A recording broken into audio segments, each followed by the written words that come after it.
सो hello दोस्तों, welcome to my new video. This is Krishnakant है और आज हम एक important and most searching topic के बारे में बात करने वाले हैं। क्या 10th 12th एंड ग्रेजुएशन की परसेंटेज मार्क्स मैटर करती है फॉर सॉफ्टवेयर इंजीनियरिंग जॉब्स के लिए या फिर कंपनी के लिए? तो आज हम इसी टॉपिक पे बात करने वाले हैं। अगर आपने बीटेक बीएससी कर रखी है और आप किसी फ्यूचर में इन्फोसिस, टीसीएस, विप्रो, कोरिएंट एंड एचसीएल जैसी कंपनी में जाना चाहते हो तो ये वीडियो सिर्फ आपके लिए है। आज हम आपको बताएंगे कौन सी कंपनी की क्या क्या एलिजिबिलिटी होती है और 10th 12th की परसेंट मैटर करती है या नहीं करती। इन्हीं टॉपिक्स पे हम बात करने वाले हैं इन डिटेल्स में, ठीक है। तो चलिए बढ़ते हैं आगे। तो ये हो गया। उसके बाद हम बात करते हैं परसेंटेज, वाई परसेंटेज मैटर्स। ठीक है, परसेंटेज मैटर क्यों करती है किसी जॉब्स के लिए या फिर इसके लिए, तो बात करते हैं, ठीक है। तो जैसा कि आप लोग पता है, मोस्ट ऑफ द कंपनी होती है जो आपके एकेडमिक रिकॉर्ड्स को शॉर्टलिस्ट करने के लिए यूज़ करती हैं, ठीक है। जैसे टीसीएस जैसी मास हायरिंग कंपनीज, वो क्या करती हैं कि 60% 10th 12th एंड ग्रेजुएशन में आपके होने चाहिए। वहीं प्रोडक्ट बेस्ड कंपनी जो होती हैं वो आपके स्किल सेट को चेक करते हैं। प्रोडक्ट बेस्ड कंपनी और सर्विस बेस्ड कंपनी में आपको डिफरेंस बता देता हूँ। सर्विस बेस्ड कंपनी वो होती है जैसे TCS, Wipro, Cognizant, HCL, Tech Mahindra. This is ये सर्विस बेस्ड कंपनी जो मास हायरिंग में बच्चों मतलब बच्चों बल्क में बच्चों को ले जाती हैं। एंड प्रोडक्ट बेस्ड कंपनी वो होती है जैसे गूगल, अमेजॉन, पेटीएम, जो प्रोडक्ट से अपना कमाती हैं, ठीक है, प्रोडक्ट के थ्रू। तो ये बच्चों को बहुत थोड़ा इनका पैकेज अच्छा होता है और फिल्टर आउट कराती हैं बच्चों को, ठीक है। तो इनके लिए आपकी स्किल सेट्स, आप कोडिंग स्किल्स, आपकी प्रॉब्लम सॉल्विंग, ये ज़्यादा मैटर करती हैं एज़ कम्पेयर टू आपका एकेडमिक स्कोर। ये मैटर करता है लेकिन बहुत कम, ठीक है। तो आई थिंक आप लोगों को पता चला हो कि परसेंटेज मैटर क्या करती है। परसेंटेज मैटर करती है, जैसे मान सपोज करो आपके कैंपस में 500 बच्चे शॉर्ट लिस्ट होते हैं इंटरव्यू के लिए। अब कंपनी 500 बच्चों का इंटरव्यू ले नहीं सकती, उन्हें चाहिए सिर्फ 100 200 स्टूडेंट। तो वो क्या करेगी, आपके 10th 12th में क्राइटेरिया रख देगी कि आप जिस बच्चे के 80% 70% से ऊपर हैं वो बच्चे इंटरव्यू दे सकते हैं और उसके बेस पे और बच्चे नहीं दे सकते। तो ये होगा फिल्टर आउट, ओके। तो अपन शॉर्ट में बात करते हैं कि सपोज करो कि आपके कॉलेज में कोई कंपनी आई है और उसने 500 बच्चों के लिए इंटरव्यू शॉर्टलिस्ट करा गया है। तो 500 बच्चों का कंपनी इंटरव्यू लेना तो पॉसिबल नहीं है ना। तो वो क्या करेगी, आपके यहाँ एक फिल्टर आउट रख देगी शॉर्ट लिस्टिंग के लिए कि जिन बच्चों का ही 80% या 70% से बच्चों के मार्क्स ऊपर है 10th 12th में, वही बच्चे अपना इंटरव्यू में बैठ सकते हैं या फिर ग्रेजुएशन में। तो जैसे फिल्टर आउट होंगे 200 बच्चे आए, फिर वो ग्रेजुएशन के मार्क्स रख देगी जिन बच्चों के ग्रेजुएशन में 60% या 40% या मतलब 80% मार्क्स ऊपर हैं वो बैठ सकते हैं। तो 100 बच्चे हो गए। अब वो 100 बच्चों का इंटरव्यू कर लेगी और जो बच्चों ने लगेंगे कि हाँ भाई कैपेबल है तो वो उनको ले जाएगी। ये होता है फिल्टर आउट करने का मैटर, मेन पर्पज ये होता है। उसके बाद बात करते हैं mass recruiters versus product based company. तो मास रिक्रूटर्स कंपनी जिसमें मास हाई स्केल्स में बड़े बच्चों को ले जाती हैं, जैसे फिल्टर आउट करने के लिए आपकी मिनिमम परसेंट 60% होनी चाहिए।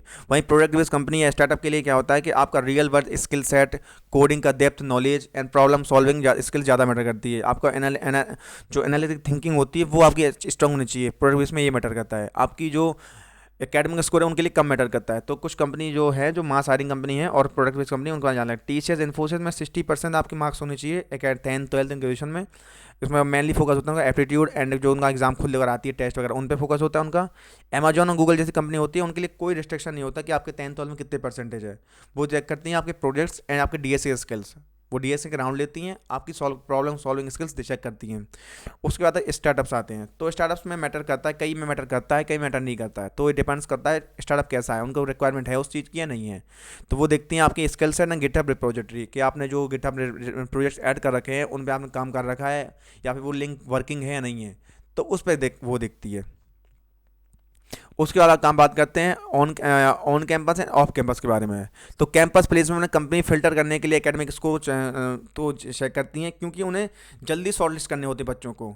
वहीं ऑफ कैंपस में हायरिंग में उनके लिए आपने स्ट्रॉन्ग सर्टिफिकेट लगा रखे हो, रेज्यूमे अच्छा हो, आपका लिंक्डइन प्रोफाइल अच्छी हो, तो आपके लिए ऑफ कैंपस में मैटर करता है। तो इसमें आपने बता रखा है कि अगर आपने क्या बोलते हैं कैंपस प्लेसमेंट में फिल्टर आउट करने के लिए किया जाता है, लेकिन ऑफ कैंपस में क्या होता है, आपके पास अच्छी सर्टिफिकेट्स हैं, गुड रेज्यूमे है, आपका लिंक्डइन प्रोफाइल बहुत अच्छी है, और तो अकेडमिक जो आपका रिकॉर्ड होता है वो थोड़ा कम मैटर करता है लेकिन डिपेंड्स आपका कम मैटर करता है, ठीक है। तो भैया मान लो कि किसी का एकेडमिक स्कोर कम है तो वो क्या कर सकता है, तो उसके बारे में भी बात करते हैं। तो कुछ बात करते हैं कंपनी के, उनके आगे बात करेंगे, ठीक है। कुछ कंपनी का एलिजिबिलिटी क्राइटेरिया देखते हैं टॉप कंपनीज का। जैसे टीसीएस 60% मंगाती है, Wipro 60% plus no active backlog होना चाहिए, इन्फोसिस 60%। एंड कॉग्निजेंट में क्या होता है, डिपेंड करता है 60 भी कभी हो जाता है, कभी 65, डिपेंड करता है, डिपेंड ऑन। और गूगल अमेजोन में आपका कोई रिस्ट्रिक्शन नहीं होता एकेडमिक का, ठीक है। अब सपोज करो कि आप किसी बच्चे के कम होते हैं तो वह क्या कर सकता है, तो उसके बारे में बात करते हैं बाद में, थोड़ा पीपीटी पे लेंगे। अब रियलिटी चेक बस स्किल वर्सेस मार्क्स। अगर मान लो किसी बच्चे के अगर स्कोर एकेडमिक स्कोर कम है, 10th में कम है या 12th में कम है या फिर ग्रेजुएशन में कम है, तो क्या कर सकता है? वो क्या करे, वो डीएसए या फिर लीड डीएसए सॉल्व करे, प्रॉब्लम स्किल सॉल्व करे, कम 300-400 प्रॉब्लम स्किल सॉल्व करे किसी एक प्लेटफॉर्म, लीड कोड, जीएफजी वगैरह पे। उसका अपना पोर्टफोलियो बनाए जिसमें प्रोजेक्ट ऐड करे गिटहब वगैरह पे, जिसमें एक्टिव लिंक होने चाहिए आपके जो रेज्यूमे में होने चाहिए, वो वर्किंग होनी चाहिए। आपने ऐसे प्रोजेक्ट बनाए हो जो रियल वर्ल्ड में काम कर चुके हो, मतलब आपको नॉलेज होना चाहिए उस प्रोजेक्ट का। आपने इंटर्नशिप कर रखी हो तगड़ी तगड़ी, जिसमें आप लोगों को इंटरव्यू को लगे कि हाँ भाई इसने सच में काम कर रखा है, ठीक है। तो ऑफ कैंपस के लिए बता रहा हूँ मैं। आपने कॉम्पिटेटिव प्रोग्रामिंग कर रखी हो जिसमें उनको पता चले कि इसने प्रोग्रामिंग भी कर रखी है। कुछ सर्टिफिकेट होते हैं वो आपको रेज्यूमे में चार चांद लगाते हैं, जैसे AWS, एज्योर, गूगल के बहुत सारे सर्टिफिकेट होते हैं वो आपने लगाए रखे हो, या फिर IBM के बहुत सारे सर्टिफिकेट होते हैं जो आपको सिखाते हैं टेक्नोलॉजी और आपको सर्टिफिकेट भी देते हैं, जिससे आपको पता कोर्सेरा वगैरह हैं, तो आप यहाँ पे सीख सकते हो और लगा सकते हो, जिससे आपके जो रेज्यूमे क्या हो स्ट्रॉन्ग बनाती है और ज़्यादा। अब बात करते हैं low marks, what to do. यानी कि अगर आप सपोज करो कि आपके अगर मार्क्स कम आ जाते हैं तो आपको क्या करना चाहिए, ठीक है। तो इसलिए इसमें आप क्या कर सकते हो, अपना स्ट्रॉन्ग रेज्यूमे बना सकते हो। जैसे मैं बताया इंटर्नशिप लगा सकते हो, उसमें प्रॉब्लम सॉल्विंग लगा सकते हो, जैसे आपने लीड कोड पे प्रॉब्लम सॉल्व कर रखी हो। गिटहब रिपोजिटरी लगा सकते हो जिसमें आप एक्टिव लिंक्स हो। आप ओपन सोर्स पे काम कर सकते हो जिसमें आपको नॉलेज हो, ओपन सोर्स की भी नॉलेज हो। आप इंटर्नशिप क्रैक कर सकते हो बहुत सारी चीज़ें जिससे आपको इंटर्नशिप का नॉलेज मिलेगा। आप प्रिपेयर कर सकते हो ऑफ कैंपस के लिए इस तरीके से, तो आपका रेज्यूमे शॉर्ट लिस्ट हो जाएगा, ठीक है। और बहुत सारे ऐसे कमेंट टेस्ट होते हैं जैसे TCS, NQT, MCAT वगैरह आप दे सकते हो जिसमें आपको नॉलेज दी जाती है आई थिंक अच्छे से। तो बस फाइनल मेरा मैसेज ये है कि अगर आपके एकेडमिक रिकॉर्ड्स कम हैं या फिर आपके 10th या 12th में कम हैं, तो आप क्या कर सकते हो। तो अब मैं तो आपसे यही बोलूँगा कि अभी काम करिए कि आप अपना जो रेज्यूमे है वो स्ट्रॉन्ग बनाइए, उसमें बहुत सारी प्रोजेक्ट्स ऐड करिए जिसमें आपने रियल वर्ल्ड में काम कर रखा हो, अपनी स्किल सेट बढ़ाइए, प्रॉब्लम सॉल्विंग स्किल बढ़ाइए। आप इंटर्नशिप आपने कर रखी हो 1 से 2, तब आपका रेज्यूमे ऑफ कैंपस के लिए बहुत बेटर हो जाता है, ठीक है। तो मैं तो यही बोलूँगा अगर आपका कॉलेज से नहीं हो पाता किसी वजह से कि आपके एकेडमिक स्कोर कम है या फिर आपको कंपनी में बैठने नहीं मिलता है, तो आप मैं तो यही बोलूँगा आपसे कि आप गुड स्किल्स डेवलप करिए और इंटर्नशिप करिए और अपने रेज्यूमे ऐड करिए, सर्टिफिकेट करिए बहुत सारे जिसमें आपको रियल वर्ल्ड नॉलेज मिल सके, प्रोडक्ट कंपनीज का, वो सारी चीज़ें मैटर करती हैं। बस 10th 12th की परसेंट मैटर करती है तब जब आपको फिल्टर आउट करना हो ओनली, तब कोई मैटर नहीं करती कि आपको जॉब मिलनी है नहीं मिलनी। ओनली ये सब होता है सिर्फ कॉलेज ऑन कैंपस में।